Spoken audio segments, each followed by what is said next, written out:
Hello मित्रों, स्वागत है फरी एकवार आपणी चेनल पर। आज આપણે જોવાના છે આવનાર 5 દિવસ માટે હવામાન ગુજરાતનું કેવું રહેવાનું છે, કેમ કે ઘણા લોકોએ આગાહી આપેલી છે તો ખોટી છે કે સાચી અને કઈ રીતે વરસાદ આગળ વધવાનો છે, સિસ્ટમ ક્યાં છે તે આપણે બધું જાણીએ। તો આપણે સૌપ્રથમ આપણું જે ઓફિશિયલ હવામાન વિભાગ છે તે શું કહી રહ્યું છે તેના ઉપર એક નજર ફેરવીએ।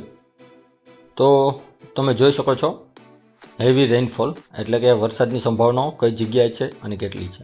તો આજે 25 તારીખના રોજ એવો ખાસ કોઈ પણ વરસાદ તમને જોવા નહીં મળે। 25 તારીખે ગીર સોમનાથ, અમરેલી, ભાવનગર, સુરત, નવસારી, ડાંગ, વલસાડ, દાદરા નગર હવેલી અને દમણ આ જે એટલો વિસ્તાર છે તેમાં છૂટાછવાયા જગ્યાએ તમને વરસાદ જોવા મળશે।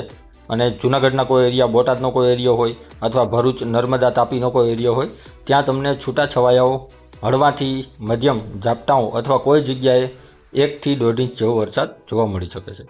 પણ આવતા 2 દિવસ એટલે કે 26 તારીખના રોજ જો તમે જોઈ શકો છો 26 તારીખના રોજ જૂનાગઢ, પોરબંદર, રાજકોટ, બોટાદ, સુરેન્દ્રનગર, અમદાવાદ, ભરૂચ, સુરત, ડાંગ, નવસારી, વલસાડ, દમણ, દાદરાનગર હવેલી, ગીર સોમનાથ, અમરેલી અને ભાવનગર એટલા જિલ્લાઓમાં યલો એલર્ટ આપણા હવામાન વિભાગે આપેલું છે। યલો એલર્ટ એટલે કે 1 થી 1.5 ઇંચ અને 1.5 ઇંચ કરતાં વધુ વરસાદ થઈ શકે તેવી સંભાવનાઓ રહેલી છે, પણ સમગ્ર જગ્યાએ નહીં થાય। આ હવામાન વિભાગનું મોડલ દર્શાવી રહ્યું છે તે પ્રમાણે સમગ્ર જગ્યાએ વરસાદ નહીં થાય। અને 27 તારીખના રોજ જે તમે જોઈ શકો છો દેવભૂમિ, દ્વારકા, પોરબંદર, જૂનાગઢ, જેમ આપણે વાત કરીએ તો બનાસકાંઠા, પાટણ, મહીસાગર અને દાહોદ, પંચમહાલ આ એટલા જિલ્લાઓને છોડીને સમગ્ર ગુજરાત ઉપર વાતાવરણ સારું એવું રહેવાનું છે 27 તારીખના રોજ। જેમાં તમે કચ્છ જિલ્લો જોઈ રહ્યા છો તે અત્યારે ગ્રીન છે, પણ તેમાં પણ વરસાદની સંભાવનાઓ ખૂબ સારી એવી રહેલી છે, જેમાં ખાસ કરીને દરિયાકાંઠા, માંડવી, ગાંધીધામની આસપાસના એરિયો જે છે તે બધામાં ખૂબ સારો વરસાદ થઈ શકે તેવી સંભાવનાઓ અત્યારે રહેલી છે। હવે હું તમને વિન્ડી વેધરથી બતાવું। જો મિત્રો આ વિન્ડી વેધર છે અને વિન્ડી વેધર શું કહી રહ્યું છે તે આપણે જોઈએ તો 25 તારીખના સાંજે 9-10 વાગ્યાની આસપાસ જેમ આપણે વાત કરી કે આજે તમને ભાવનગરની આસપાસ એટલે કે ઉના, વેરાવળ, ભાવનગર, જૂનાગઢના અમુક એરિયાઓ જે છે, અમરેલીના અમુક એરિયાઓ ત્યાં તમને વરસાદ જોવા મળી શકે છે। મહુવામાં ખૂબ સારો એવો વરસાદ થાય તેવી સંભાવનાઓ છે ઉનાથી મહુવાની આસપાસ।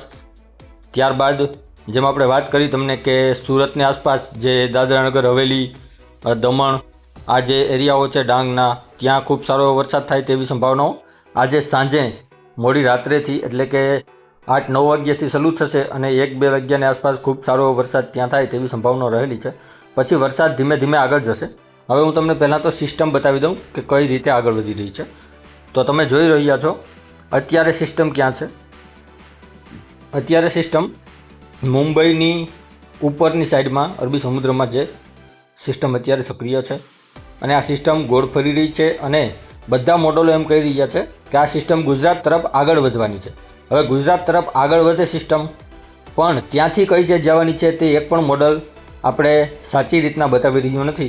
એટલે તે વસ્તુ જે ત્યાંથી આગળ જવાની તેની સ્થિતિ છે કે કઈ સાઈડ જવાની છે તે આપણે હજુ એક દિવસ પછી એટલે કે 26 તારીખના રોજ ખબર પડવાની રહેશે કે સિસ્ટમ વાસ્તવિકતામાં કઈ બાજુ જવાની છે।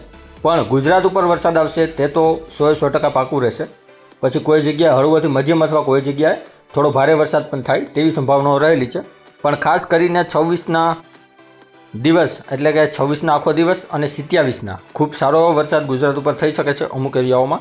જો સિસ્ટમ આગળ આવશે તો ખૂબ સારો વરસાદ થશે। સિસ્ટમ ત્યાંથી વળી જશે તો મધ્યમ અને હળવો વરસાદ રહેશે, જે તમે અત્યારે જોઈ પણ રહ્યા છો।